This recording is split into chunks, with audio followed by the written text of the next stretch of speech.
menjelaskan yaitu mengenal HTML atau membangun fondasi web. Nah, di sini tujuannya yaitu materi ini untuk memahami konsep inti HTML dan struktur dokumen, elemen teks, dan daftar tautan, gambar, dan langkah-langkah praktis untuk mulai membuat halaman web pertama kita. Mari kita masuk ke dalam poin yang pertama. Pertama yaitu apa itu HTML. Nah, di sini HTML itu adalah singkatan dari Hypertext Markup Language. Nah, ini bukan bahasa pemrograman, melainkan bahasa markup yang memberi tahu proses bagaimana menampilkan konten, teks, gambar atau tautan dalam elemen lain. Nah, di sini perannya yaitu bayangkan HTML sebagai kerangka bangunan, struktur, hierarki, dan elemen visual dasar semua disingkat di sini. Dan CSS atau JavaScript nantinya lebih cantik dan menambahkan perilakunya. Nah, yang ketiga yaitu ada kompatibilitas. Di sini semua browser utama itu Chrome, Firefox, Safari, Edge itu memahami HTML. Nah, standar HTML dikelola oleh W3C dan WHATMG. Nah, untuk menjamin interoperabilitas.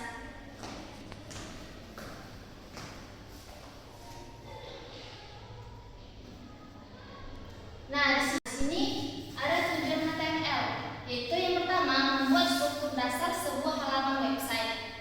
Nah, yang kedua yaitu menampilkan informasi dalam bentuk teks, gambar, tabel, video, dan lainnya. Nah, yang ketiga yaitu mempermudah pembuatan halaman web agar dapat dibuka di browser.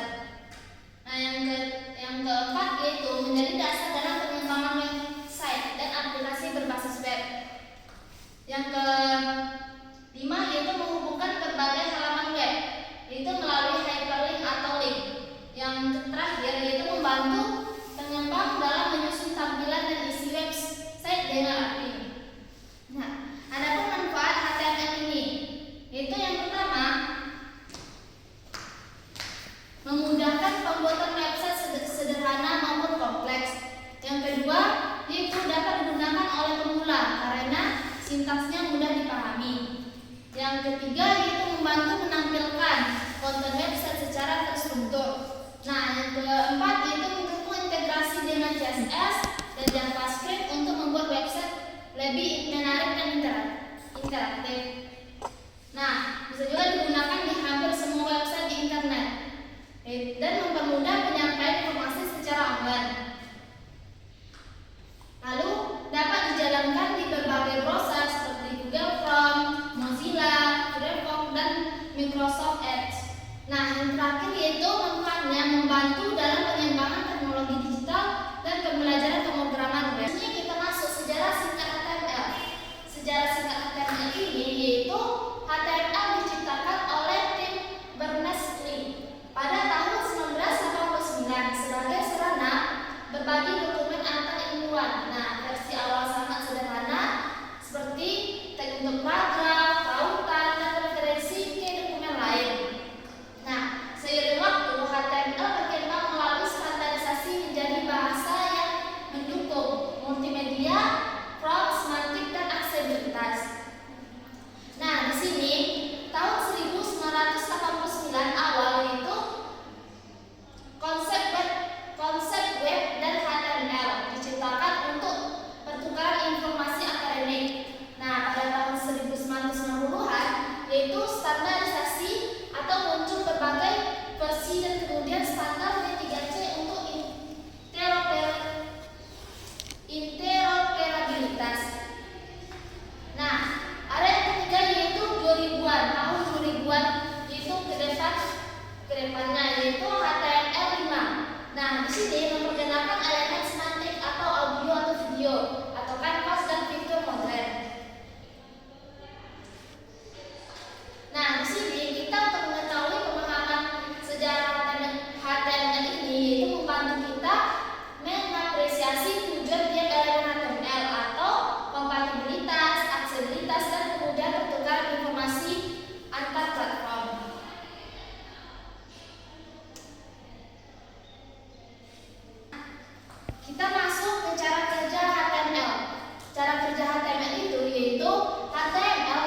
DOM atau dokumen objek model.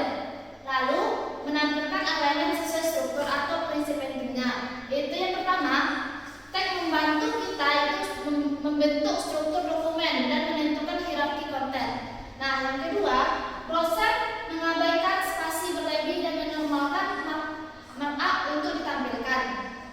Yang ketiga yaitu preferensi penulisan atau gunakan huruf kecil atau lowercase untuk tag demi konsistensi. Nah, yang terakhir itu ada tribord atau seperti href atau src dan art. Nah, di situ menambahkan metadata dan perilaku ke elemen.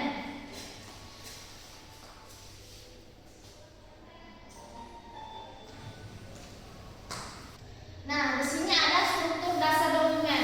Nah, di sini ada contoh codingan yang akan kita masukkan ke dalam Visual Studio Code kita nanti, yaitu dokumen HTML memiliki susunan dasar yang wajib dipahami sebelum menulis halaman. Contoh struktur paling sederhananya yaitu seperti di depan ini ada HTML lalu dan ditutup lagi dengan HTML.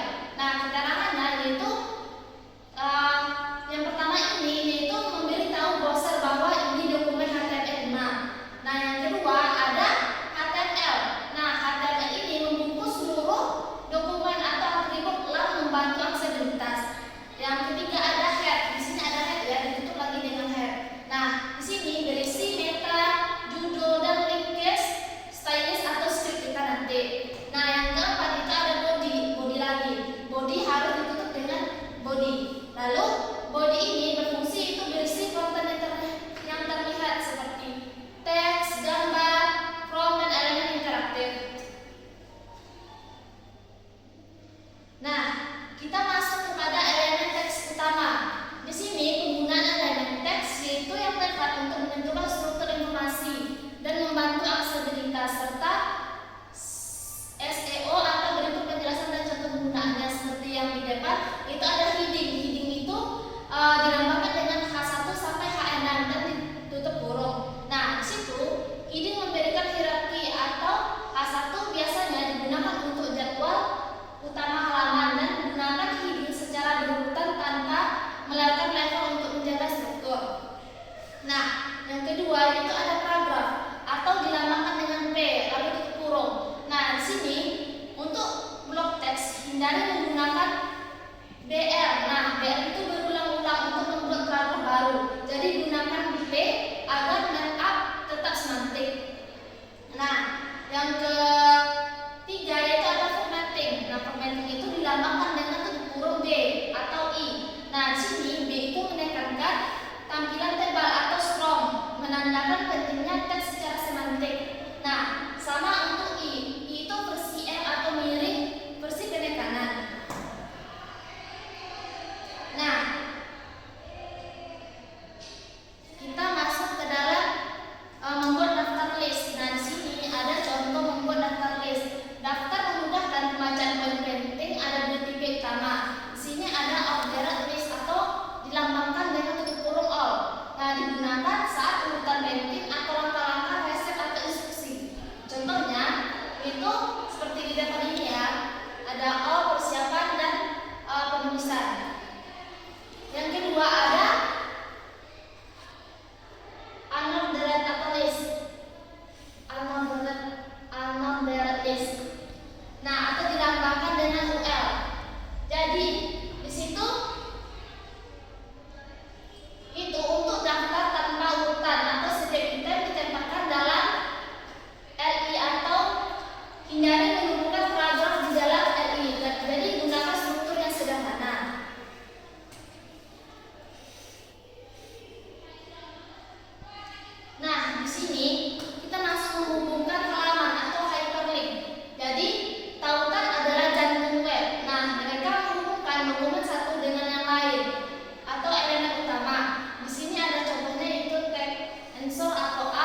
yang pertama, kita buka dulu file new file. Lalu kita buat namanya yaitu index.html di sini.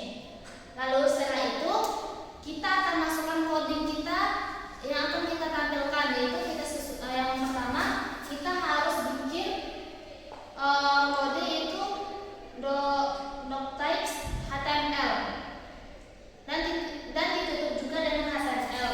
Nah, di sini ada head itu bagian doctype HTML itu bagian ini berfungsi untuk memberitahu browser bahwa kalian menggunakan bahasa HTML5. Nah, di bagian HTML itu yaitu tag pembuka untuk seluruh isi dokumen HTML kita ini. Nah, sedangkan dari HTML yaitu head itu adalah bagian ini berfungsi informasi tentang halaman web seperti judul halaman, link CSS dan lain-lainnya. Nah, di sini kita buat seperti judulnya Hello World. Setelah itu kita akan menjalankannya melalui kita run di sini, run lalu start. Nah, hasilnya akan seperti ini ya teman-teman, yaitu Hello World sesuai dengan judul yang kita bikin di dalam kode Visual Studio Code kita tadi. Nah, itulah contoh dari program yang kita buat di dalam Visual Studio Code kita tadi. Nah, di sini kesimpulannya yaitu HTML itu merupakan bahasa dasar yang digunakan untuk membuat halaman website. Nah, yang kedua, HTML itu berfungsi untuk menyusun struktur dan tampilan dasar pada web. Nah, yang ketiga yaitu setiap bagian HTML memiliki fungsi masing-masing seperti head untuk informasi halaman dan body untuk isi tampilan website kita tadi. Nah, HTML menggunakan tag-tag tertentu untuk menampilkan elemen seperti judul, teks, gambar dan lainnya. Nah, yang kelima yaitu program sederhana yang Hello kita bikin tadi itu menunjukkan bahwa HTML itu mudah dipelajari oleh pemula. Nah, yang keenam itu dengan beberapa baris kode, halaman web sederhana sudah dapat ditampilkan di browser. Nah, yang ketujuh yaitu HTML menjadi dasar sebelum mempelajari CSS dan JavaScript dalam penyembangan web. Nah, yang kedelapan itu hampir semua website di internet menggunakan HTML sebagai struktur utama. Nah, itu yang sembilan, mempelajari HTML dapat membantu meningkatkan kemampuan di bidang teknologi dan pemrograman web. Nah, yang terakhir yaitu pemahaman dasar HTML sangat penting untuk mempelajari pembuatan website yang lebih kompleks di masa depan. Nah, sekian yang dapat saya sampaikan tentang pengenalan HTML ini. Saya sudahi dengan assalamualaikum.